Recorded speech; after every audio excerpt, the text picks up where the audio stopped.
There exists a pact you never signed, yet you've been honoring it your entire life. It was written not in ink, but in the cellular memory of your first breath. It was witnessed not by lawyers, but by the invisible forces that govern the psyche's deepest territories. This contract lives in the space between your mother's unfulfilled dreams and your unconscious loyalty to carry them. It whispers in the moments when you feel most alone, reminding you of a promise you don't remember making. Tonight we'll explore the sacred archaeology of this bond. Not to blame, but to understand. Not to break free, but to transform. Perhaps you've felt it. That strange weight in your chest when you disappoint her, even now. Or the way certain words can trigger a grief so ancient, it feels like it belongs to someone else's story. Maybe you've noticed how you unconsciously mirror her fears, or rebel against dreams that were never quite yours to begin with. This is the territory where psychology meets mythology, where the personal wound reveals its transpersonal purpose, where the mother becomes not just a person, but an archetype, a gateway through which the soul learns its first lessons about love, sacrifice, and the mysterious dance between belonging and becoming. What if this invisible contract wasn't a prison, but a portal? What if the very complexity of the mother-child bond serves as the soul's first mystery school, a place where we learn to navigate love's paradoxes, where we discover that the deepest healing often requires honoring what came before while claiming what wants to emerge. This isn't about abandoning the mother within or without. It's about finding the sacred thread that connects devotion with autonomy, memory with transformation. It's about understanding that some contracts can only be fulfilled by being consciously rewritten. She dreamed of a letter that arrived 40 years too late. In the dream, her mother's handwriting spelled out words that were never spoken. I gave you my hunger because I couldn't bear to feed it myself. When she woke, she understood something that psychology textbooks never capture, that children don't just inherit eye color and bone structure. They inherit the shapes of unspoken sorrows, the architecture of unfulfilled longings. Carl Jung called this the participation mystique, the invisible threads that bind psyches across generations, creating a symphony of shared, unconscious material. There's an old Sufi story about a woman who found herself in a house she'd never seen, standing before a mirror that reflected not her face, but her mother's unfulfilled dreams. In the reflection, she saw all the paths her mother never took, all the words she never spoke, all the freedoms she traded for the sacred duty of nurturing life. The woman tried to look away, but the mirror held her gaze, and in that moment she realized she had been living inside that reflection her entire life, not as herself, but as the completion of someone else's interrupted story. Dr. Rachel Yehuda's groundbreaking research on epigenetic inheritance reveals something that mystics have known for centuries. Trauma creates biological memory that passes between generations. Holocaust survivors' children carry stress patterns in their DNA, not just psychological echoes, but cellular imprints of their parents' suffering. But here's what the research doesn't capture: the sacred purpose hidden within this inheritance. What if these patterns aren't just wounds, but also doorways? What if the child who carries the mother's unexpressed grief also carries the key to its transformation? When a mother holds her newborn, their nervous systems synchronize through what Dr. Stephen Porges calls neuroception, the unconscious detection of safety or threat. But this synchronization goes deeper than survival instincts. Mirror neurons fire not just in response to actions, but to emotional states, creating what developmental psychology terms affect attunement. This means that before you could speak, before you could think, your nervous system was already learning the rhythm of your mother's inner world. Her suppressed rage became your inexplicable anxiety. Her ungrieved losses became your mysterious sadness. Her unlived dreams became your restless searching. Marion Woodman wrote that the mother complex isn't just about your actual mother. It's about your relationship with the feminine principle itself. It's about how you learn to receive nourishment, how you understand safety, how you navigate the delicate balance between being held and being free. When this complex remains unconscious, it operates like a hidden puppet master, pulling strings you can't see. You find yourself choosing partners who recreate familiar dynamics. You hear your mother's voice coming out of your mouth. You feel guilty for succeeding where she couldn't, or you unconsciously sabotage yourself to remain loyal to her limitations. James Hillman reminds us that every archetype has its shadow. The shadow of the nurturing mother is the devouring mother, the one who loves so fiercely that she consumes what she seeks to protect. But there's another shadow, more subtle and more common, the sacrificial mother who teaches love through self-erasure. This mother says, "My needs don't matter. My dreams can wait. Your happiness is my happiness." And the child learns that love means disappearing, that worth is measured by how much of yourself you're willing to sacrifice for others. But what if we've misunderstood the lesson entirely? Rumi wrote, "The wound is the place where the light enters you," but he didn't specify whose wound or whose light. Sometimes the light entering through your mother's wound becomes the very illumination your soul came here to embody. The child who inherits depression may also inherit the capacity for profound empathy. The one who carries ancestral trauma may also carry the medicine for its healing. The soul doesn't just inherit problem, it inherits purposes. Do you feel it sometimes?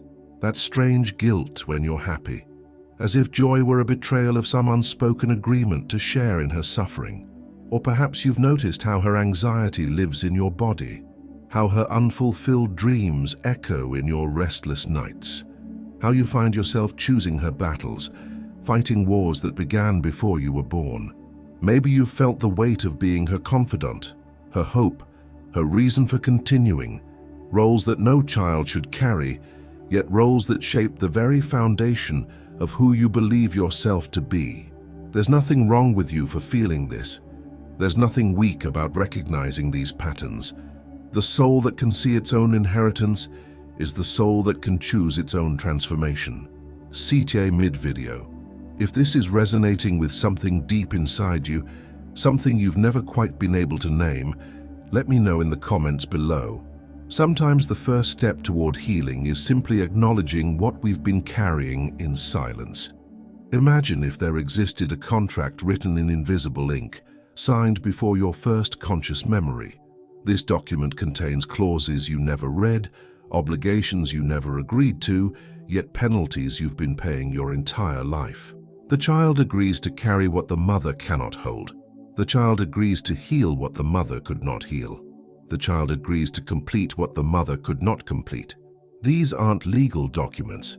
They're psychic agreements, forged in the liminal space between birth and consciousness, where the soul makes its first negotiations with incarnate life. Family systems therapy reveals what shamans have always known. Families operate on invisible loyalties that transcend individual choice. Bert Hellinger's work on systemic constellations shows us that children will unconsciously sacrifice their own well-being to maintain connection with their family system. But there's a deeper layer here. Sometimes the loyalty isn't to the person of the mother, but to her unlived life. You find yourself drawn to relationships that mirror her struggles. You unconsciously recreate her limitations. You feel guilty for surpassing her achievements, as if success were a form of abandonment. This isn't love. It's unconscious servitude to patterns that may have outlived their purpose.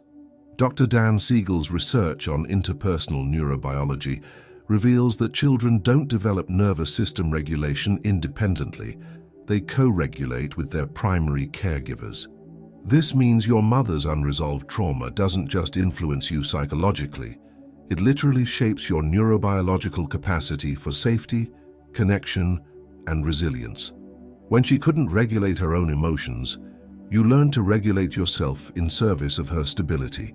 When she couldn't tolerate your big feelings, you learned to make yourself smaller. When she needed you to be her source of meaning, you learned that your worth depended on your usefulness to others. There's a particular wound that occurs when children become the emotional caretakers of their parents, what psychology calls parentification. But this isn't just about role reversal. It's about the soul being asked to carry wisdom it isn't developmentally ready to hold. The child who becomes mother to her mother learns to read emotional weather like a meteorologist of moods. She develops an intuition so keen it borders on psychic ability. But she also learns that her own needs are secondary, that love means self-sacrifice, that peace can only be maintained through vigilant emotional management. This creates a particular type of spiritual emergency, the soul that learned to serve before it learned to simply be. Joseph Campbell wrote about the call to adventure, that moment when the soul refuses to continue living someone else's story. For those bound by invisible maternal contracts, this call often feels like the deepest betrayal imaginable. It might arrive as a sudden inability to return her phone calls, or a desperate need to move across the country, or a relationship choice that feels like an act of revolution, or simply the growing awareness that her emotional weather no longer needs to determine your inner climate. This rupture isn't cruelty, it's biology. Just as the physical birth required the severing of the umbilical cord, psychological birth requires the conscious separation from psychic entanglement. But oh, the guilt that accompanies this awakening. It feels like the weight of her disappointed dreams, the echo of her sacrifices, the question that haunts, after everything I've given you, this is how you repay me. This guilt serves as the guardian of the threshold, testing whether your desire for freedom is strong enough to withstand the pullback into unconscious merger. It's the soul's final exam in differentiation, where you must choose between belonging to her story and belonging to your own becoming. Sometimes the body rebels before the mind does. Mysterious illnesses that flare during family visits, anxiety attacks that coincide with her phone calls, a nervous system that simply cannot tolerate the old patterns of connection.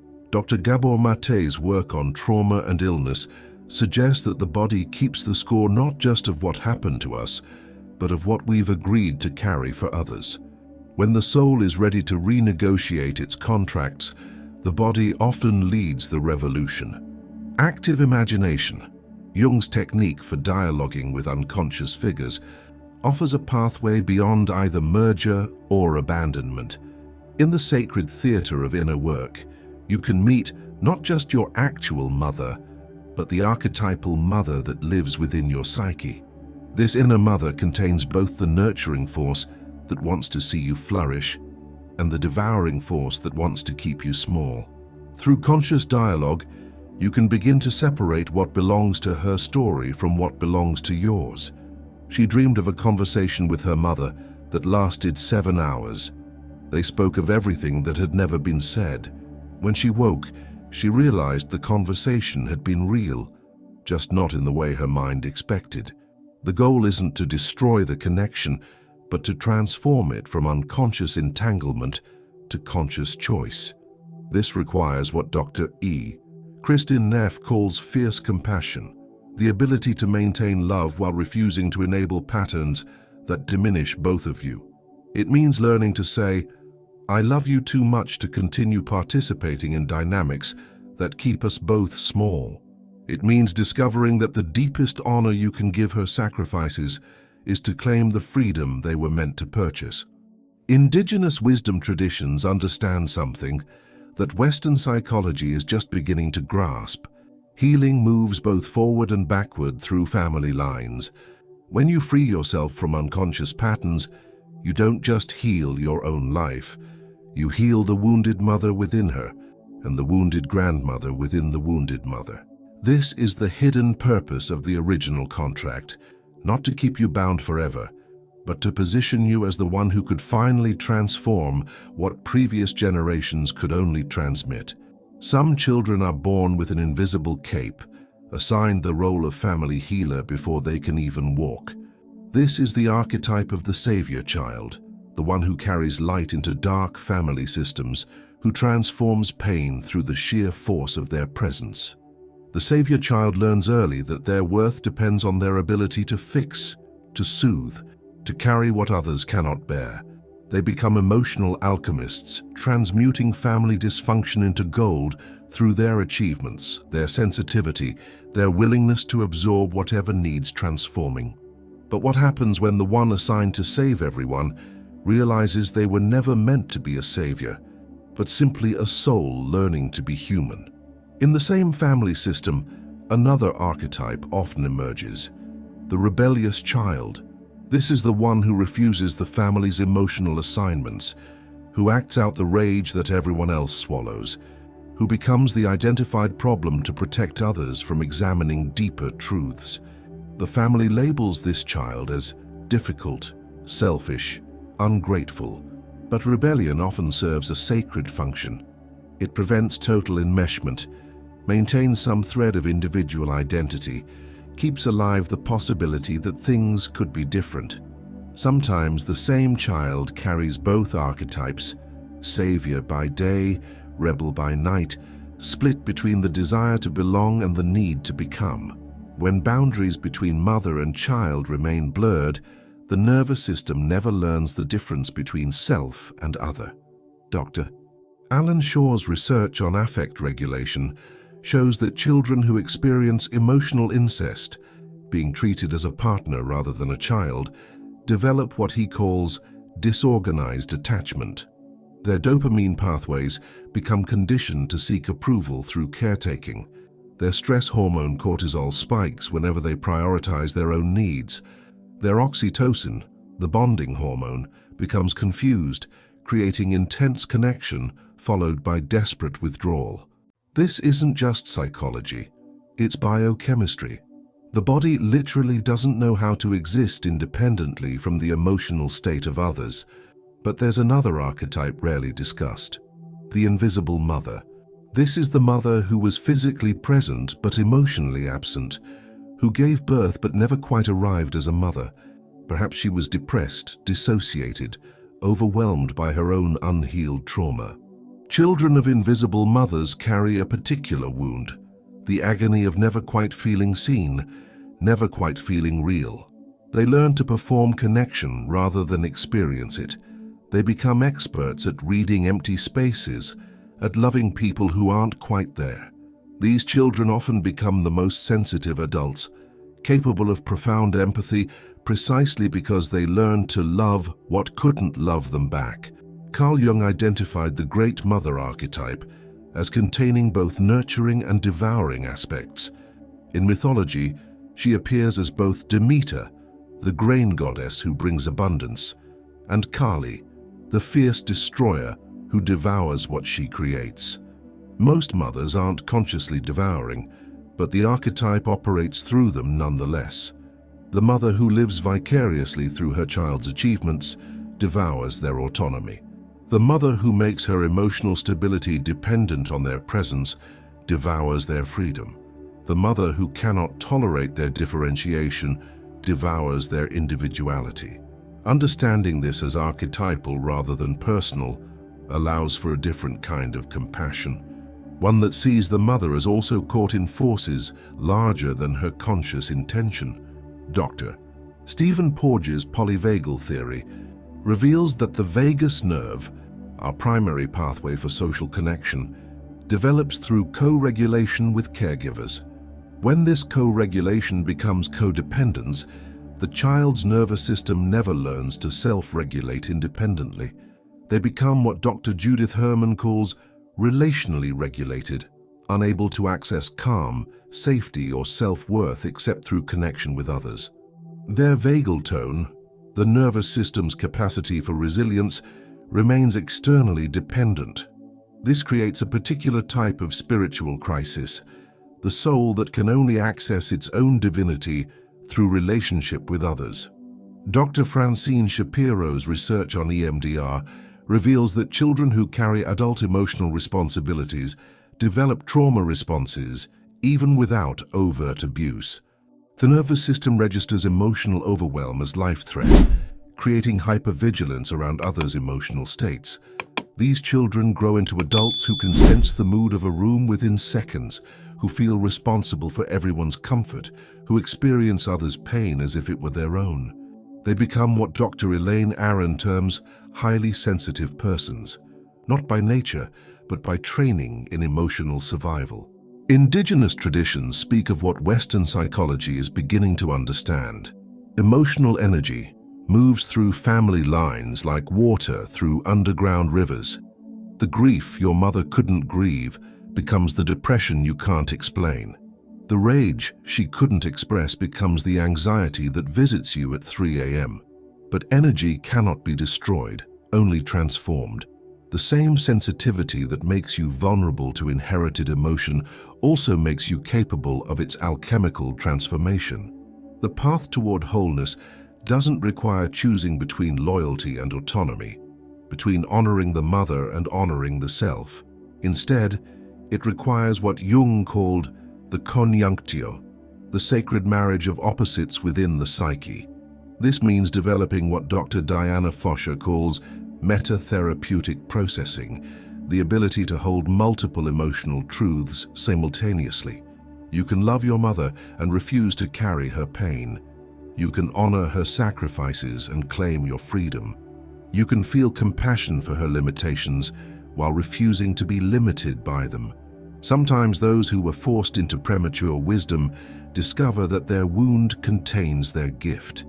The child who learned to navigate emotional complexity becomes the adult who can hold space for others' healing. The one who carried family pain becomes a transformer of collective suffering. This is the wounded healer archetype, not healed despite the wound, but healed through understanding the wound's sacred purpose. The key is ensuring that the healing you offer flows from wholeness rather than deficit, from choice rather than compulsion. Through the process of individuation, something magical becomes possible. Meeting your mother not as the archetypal mother, but as a human being with her own wounds, dreams, and limitations. This requires grieving the mother you needed but never had, and discovering compassion for the mother who did the best she could with her own inherited patterns. She realized that her mother's greatest gift wasn't what she gave, but what she couldn't give, because that very absence taught her to develop her own inner source of nourishment. There comes a moment in every soul's journey when the old agreements no longer serve, when the contracts signed in unconsciousness demand renegotiation in the light of awareness. This isn't about severing love. It's about transforming the very nature of connection from dependency to devotion, from obligation to offering. Imagine sitting across from your mother at a table that exists only in the realm of soul. Between you lies the invisible contract you've both been honoring. Tonight, you're here to rewrite it, not with anger, but with the fierce tenderness that comes from finally understanding what love actually requires. Dr. Bessel van der Kolk's groundbreaking work reveals that trauma lives not just in memory, but in the body's tissues, in the nervous system's patterns, in the very cells that carry your mother's stress hormones from her pregnancy with you. The body that learned to hold tension whenever she was upset must now learn to remain calm in its own presence. The chest that constricted with her anxiety must rediscover its natural rhythm. The stomach that churned with her unexpressed emotions must learn to digest its own experiences. This isn't metaphor, it's neurobiology. Mirror neurons that fired in response to her emotional states must be retrained to respond to your own inner compass. Sit quietly and place one hand on your heart, one hand on your belly. Feel the rhythm that belongs to you alone.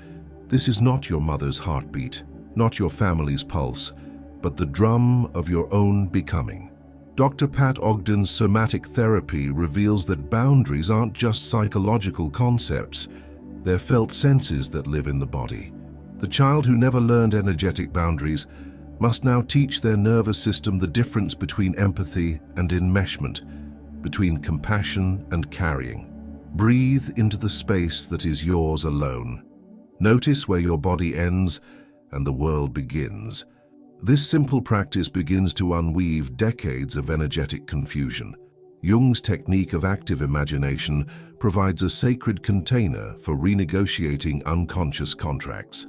In the theater of the psyche, you can meet not just your personal mother, but the archetypal mother who lives within your own soul. Close your eyes and invite her presence, not as she is in the outer world, but as she exists in your inner landscape. What does she want to tell you? What does she need to hear? Allow the conversation to unfold without censoring, without protecting, without managing her emotional response.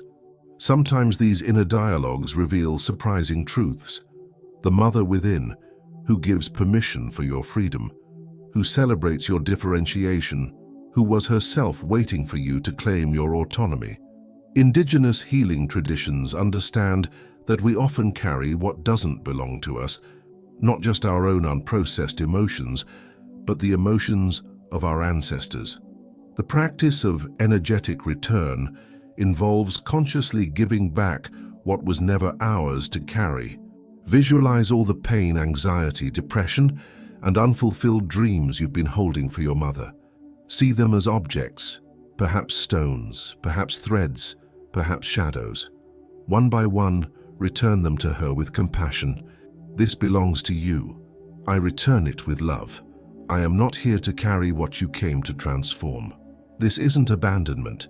It's the recognition that some work can only be done by the soul who came to do it. Dr.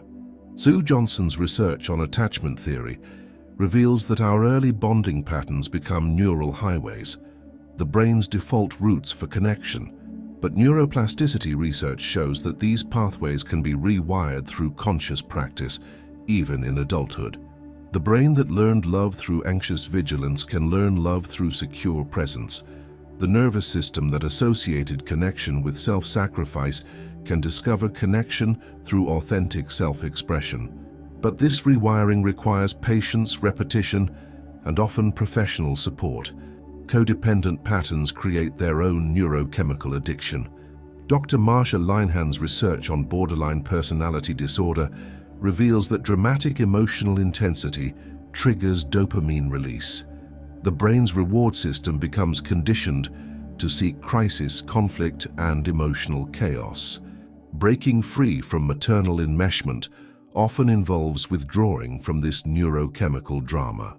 The nervous system must learn to find meaning in calm rather than crisis, connection in presence rather than crisis management. Dr. Rick Hanson's work on taking in the good shows that the brain needs conscious practice to wire in positive experiences. For those conditioned to scan for emotional threats, this means deliberately cultivating moments of safety, joy, and autonomous choice. Each time you choose your own feeling over her mood, you're building new neural pathways. Each time you remain calm while she's distressed, you're teaching your nervous system that her emotional weather doesn't control your inner climate. Carl Jung taught that what we resist persists, but what we integrate transforms. The aspects of your mother that trigger you most intensely often contain gifts your soul is ready to reclaim. Her overwhelming emotion might contain your own capacity for passionate feeling. Her need for control might contain your own longing for agency. Through shadow work, the inner mother who felt like a demanding tyrant can become a fierce protector of your creative fire. The one who seemed to devour your energy can become a source of profound nourishment. As you differentiate from your personal mother, you begin to access what Marion Woodman called the wise woman archetype, the inner mother who knows exactly what you need, who offers unconditional love without demanding unconscious loyalty, who celebrates your becoming rather than fearing your departure. She discovered that the mother she'd been seeking her whole life wasn't outside her, but within, patiently waiting for her to claim her own capacity for self-mothering. Self-mothering isn't selfish, it's sacred responsibility. It means learning to offer yourself the attunement you needed, but didn't receive. It means becoming the adult who can soothe your own nervous system, validate your own experience, and trust your own inner knowing. This practice might involve speaking to yourself with the tenderness you longed for, creating rituals of comfort and celebration, learning to say no without guilt, pursuing dreams that have nothing to do with others' expectations. When you break unconscious patterns, you don't just free yourself, you free your children from inheriting the same dynamics. You break what psychologists call intergenerational transmission of trauma. Your healing becomes an offering to both past and future generations. The woman who finally learned to choose her own feelings over her mother's moods didn't just heal herself. She healed the wounded girl in her mother, and she prevented her daughter from learning that love requires self-erasure. There's an ancient Hermetic principle that says, as above, so below. What happens in the macrocosm reflects in the microcosm. Perhaps the mother-child bond serves a similar function in the realm of soul development.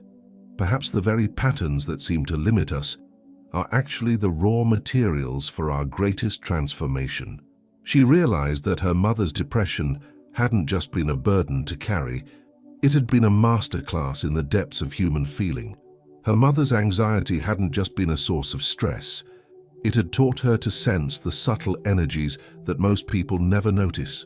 Her mother's unfulfilled dreams hadn't just been a weight, they had become the compost from which her own authentic desires finally grew. Dr. Peter Levine's research on trauma reveals something that shamanic traditions have always understood. What wounds us can also initiate us.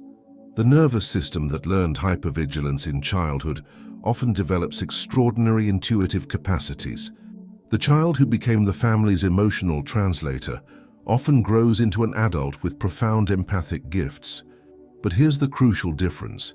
These gifts can either serve unconscious family patterns or conscious soul purpose. The same sensitivity that once trapped you in codependence can become your greatest tool for healing, not just yourself, but the collective wounds you carry. In Greek mythology, Chiron was the wounded healer, the centaur who carried an unhealable wound, yet became the greatest teacher of healing arts. Perhaps those who inherit family pain carry a similar archetypal purpose, to transform collective suffering through their own conscious healing journey. This doesn't mean your pain was necessary or justified. It means that since the pain exists, it can be transformed into something that serves life, rather than perpetuating wounds across generations. What if some souls choose difficult mothers not as punishment, but as their greatest spiritual teacher? What if the very impossibility of pleasing her forces you to develop your own internal source of validation? What if her emotional unavailability teaches you to find fullness within yourself? What if her limitations become the very constraints that force your creativity to find new forms? This isn't about gratitude for abuse or toxic positivity about trauma. It's about recognizing that some of our greatest spiritual challenges wear the faces of those closest to us. The original contract was written in the language of survival. I will carry your pain so you don't abandon me. The new pact can be written in the language of love. I honor what you've given me, and I claim what wants to emerge through me. This transformation doesn't happen overnight. It requires what Dr. Sue Johnson calls earned secure attachment, the slow, patient work of developing internal safety that no longer depends on external validation. Imagine one final conversation with your mother, not the woman caught in her own wounds, but the soul who chose to be your first teacher of love's complexities. What would she want you to know? What permission would she give? What blessing would she offer for your journey toward wholeness? Sometimes this conversation happens in dreams, sometimes in meditation, sometimes in the moment when you finally realize that the deepest way to honor her sacrifices is to claim the freedom they were meant to purchase. The conscious pact might read something like this: I see the love that lived beneath your limitations. I honor the sacrifices you made from the resources you had. I carry forward your gifts and release your burdens. I choose my own path, not as rejection of you, but as fulfillment of what you longed for, but couldn't claim. I love you enough to be myself completely. When you break unconscious patterns, You don't just change your own life, you alter the entire family system. Your parents begin to relate to you differently. Your siblings notice the shift. Your children, if you have them, inherit permission for authenticity rather than patterns of self-sacrifice. Dr. Murray Bowen's family systems theory reveals that when one person in a family becomes more differentiated, more able to be themselves while remaining connected, it creates what he calls ripple effects throughout the entire system. Your healing becomes a gift not just to yourself, but to the whole lineage.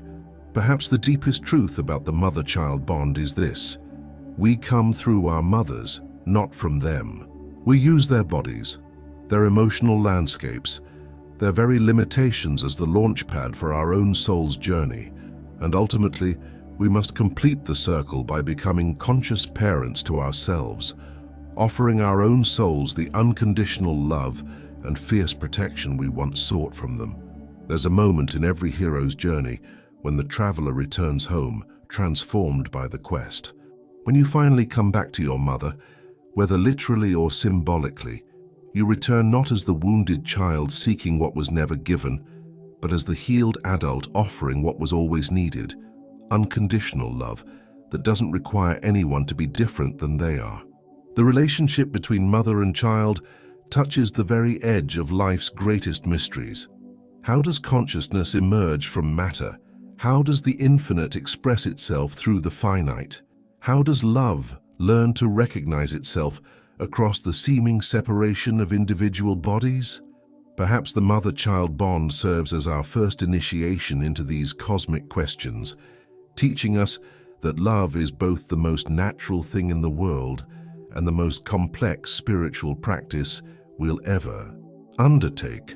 In the end, the spiritual contract you made with your mother may have been simply this: to learn that love doesn't require losing yourself, that connection doesn't demand self-sacrifice, that the deepest honoring of what came before involves claiming what wants to emerge now. The mother who lives within your soul, the one who's been waiting patiently for you to recognize her, offers this blessing. You are free to become who you came here to be. Your becoming is my greatest joy. Before you sleep tonight, light a candle, real or imagined. Sit quietly and feel the flame's presence as a witness to your intention. Place one hand on your heart and speak these words, aloud or in silence. I see the love that created me. I honor the pain that shaped me. I choose the freedom that calls me. I am grateful for what was given. I am ready for what wants to emerge. The contract is complete. The new agreement begins now. Let the flame burn for a few minutes, holding space for whatever emotions arise. When you're ready, extinguish the light and rest in the darkness that contains all possibilities. Some rituals change everything. This is one of them. This exploration touches something that goes deeper than words, doesn't it? If this resonated with your own experience of the invisible contracts we carry, I'd love to hear your reflections in the comments below. What would your own conscious pact look like? If this video served your soul's journey, please subscribe to continue this exploration together. And there's another video waiting for you that dives even deeper into these mysteries of family, soul, and transformation. I'll see you there. The conversation doesn't end here, it's just beginning.